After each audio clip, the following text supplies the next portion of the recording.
Right. Is everybody good? Right, for cameras.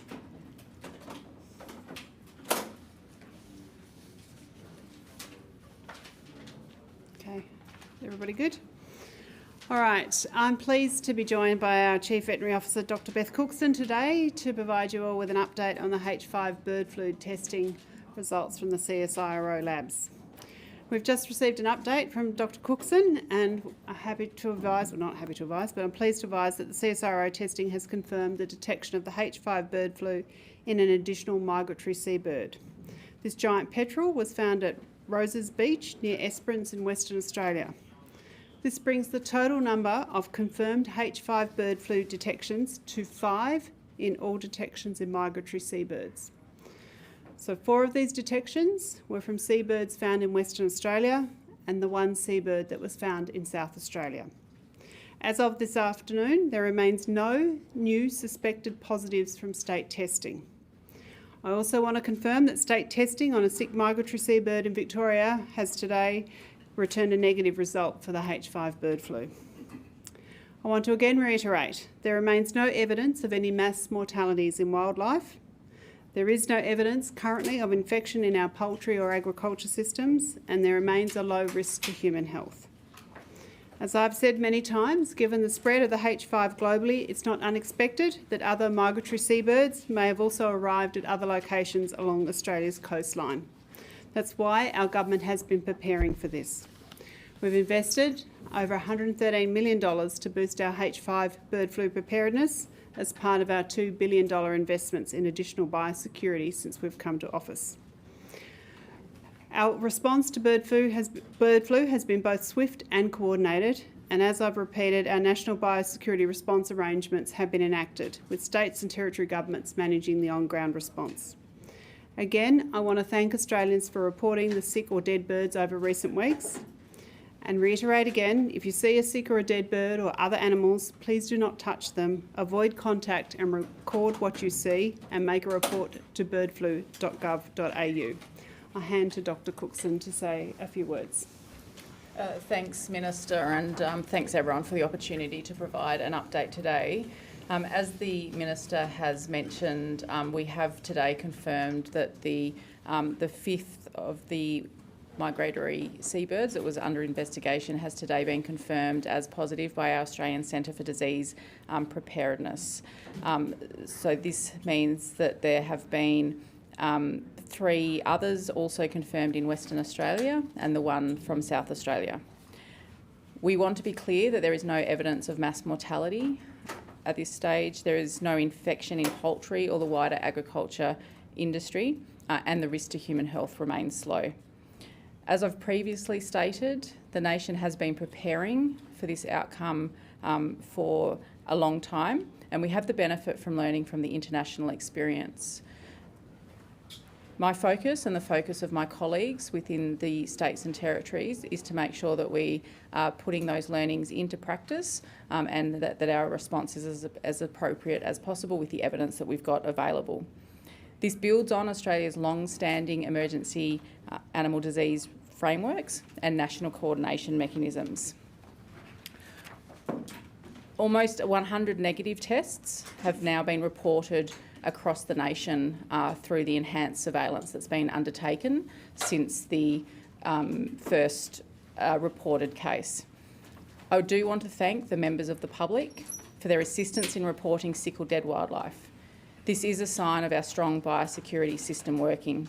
If you do come across sick or dead wildlife, we continue to encourage you to avoid contact with them, to record information that is useful in identifying their location, as well as photos or videos that can support triaging and assessment of whether further investigation is needed, and to report to the Emergency Animal Disease Hotline. We do have a range of very good public information on birdflu.gov.au, and for anyone who is interested in that information, I encourage you to go there.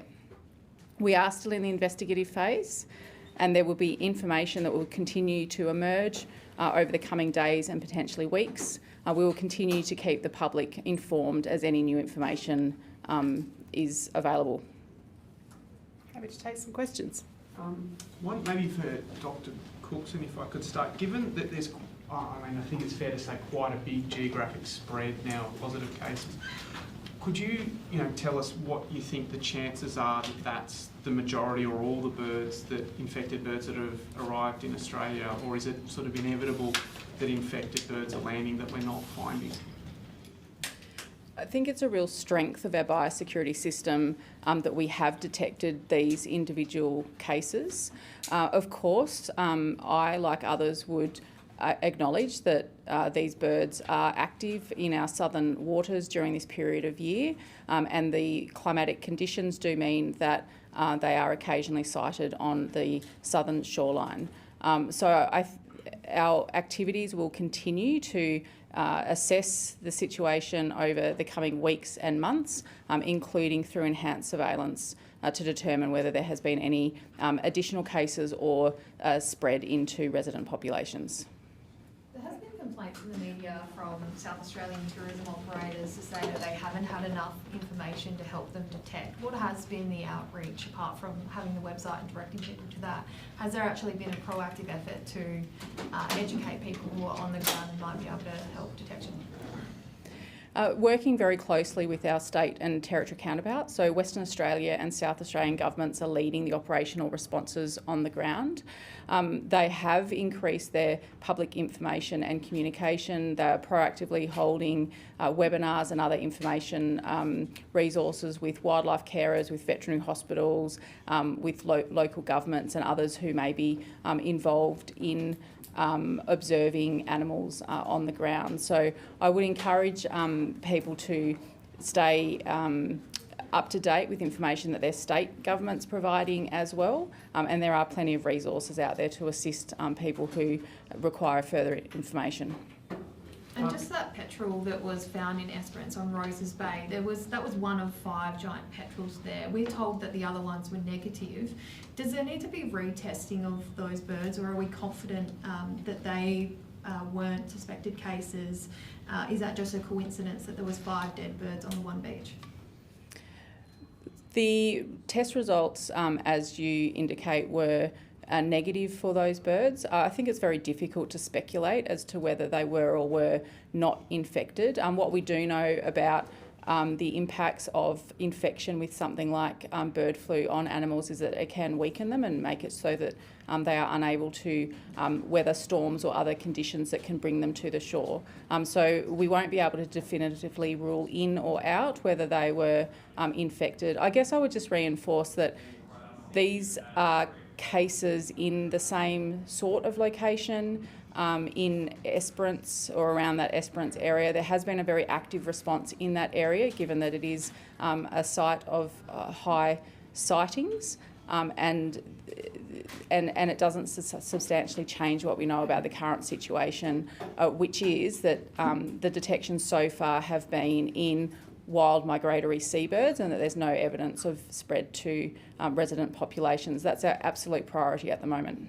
What is the testing process now from here, given, what sort of backlog are we talking about, or where are the priorities really for the testing going forward from here now that there is additional cases?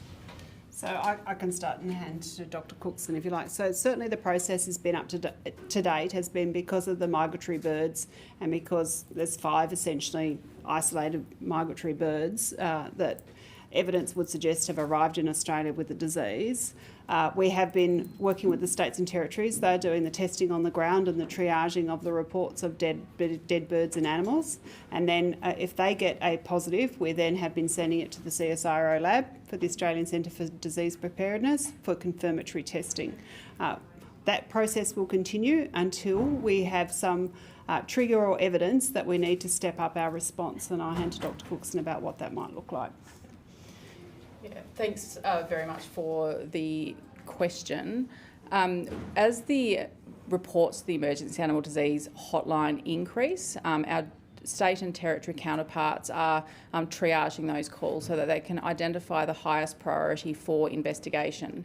That will be based on species, so obviously the seabirds that are migratory and being found on our southern coastline at the moment are a high priority, as are resident populations where there's aggregations in large numbers, or whether there might be higher indicators of a more than baseline death rate, and we certainly don't have any indication of mass mortalities at this stage. So investigations that fill those criteria will be prioritised. They will be tested initially through the state lab, and as the Minister has indicated, we will continue to have those confirmed through the Australian Centre for Disease Preparedness. Question for maybe the Minister and Dr Cookson. You spoke about learning from international experience. Just wondering, drawing from that, particularly Europe and the US, has the federal government discussed any measures or controls with the states about regulations or behavioural change for people that have cats, chickens, birds, off-leash areas for dogs, particularly around wetlands and beaches? And then separately, has the federal government been in discussions with states where duck hunting is permitted about putting a pause or disallowing duck hunting during the heightened risk of H5N1?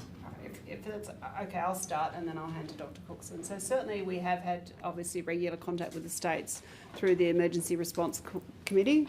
We've also had my secretary meet with the state secretaries of their departments in relation to the response, and we continue to get updates from the states and territories in relation to where they're at. Our chief vet is meeting with all of the states' chief vets on a regular basis in terms of those updates. What I can say is that our advice has been to do not touch dead or injured birds or animals who are dead. And that advice is for humans, but it's also advice for don't let your pets near them.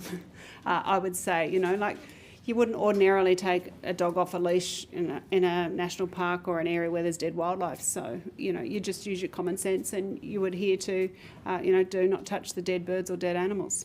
So is common sense enough? That's my question. Have you discussed with states measures that go beyond common sense, or will this be a sort of laissez-faire approach? Well, we've been very clear that people shouldn't touch the dead birds or dead animals where there's signs that they may have bird flu or have some sort of illness. Understood, but I'm talking about potential regulations or... I'll hand to Dr Cookson for that. Yeah. Thank you. We have been monitoring the overseas situation and the approaches there very closely. We are aware that there are a number of different scenarios that people will be interested in getting advice for. I would emphasise that at this stage we have confirmed the cases only in 5 migratory seabirds along the southern coastline. So the advice for most of Australia is that the situation about risk hasn't changed and that remains very low. Part of our surveillance approach will be to monitor whether that changes and whether the advice to people in different areas needs to adapt over time. But for now, we are dealing with the situation that we've got, which is the 5 wild migratory birds along the southern coastline.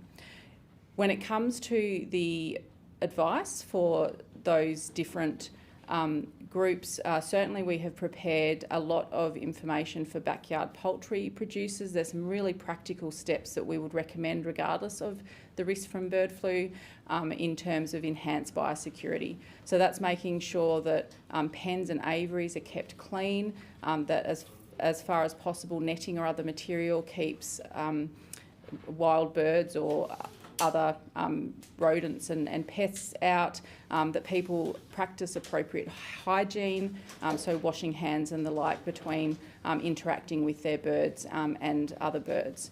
For pet owners, again, we would encourage just usual appropriate management of pets in public places to take place. The risk to pets is generally low, but we would still advise that for public places where pets might be interacting with wildlife, either sick or dead, that is avoided and dogs are kept on leashes, and that cats are kept indoors and prevented from interacting with wildlife. Has modelling been conducted about the possibility of spread among resident birds? is it positive that the numbers are still quite low and they're with migratory birds at the moment? Australia obviously is in quite a unique situation because we are the last continent for this virus to arrive on. So it is a little bit difficult to predict exactly what we might see. However, there are some good modelling tools out there that can provide us some indicators of where the highest priority sites and locations might be, particularly where there is large numbers of waterfowl aggregating that might be more involved in dispersing the virus. But I do have to re-emphasise at this stage there has been no indication of disease having spread into those populations, and that continues to be our highest priority to monitor where the detections are occurring in wild migratory birds and if there's any indication of spread or mass mortality. Last question. Minister, have you been able to convince P&G to remove the remaining restrictions on Australian chicken products from WA? So as I said late last week, we've certainly been in discussions with the Papua New Guinea government in relation to its initial ban on our poultry and chicken products. And certainly we have had them lifted, but with some exceptions in relation to some issues with Western Australia. But my understanding is we continue to have those discussions.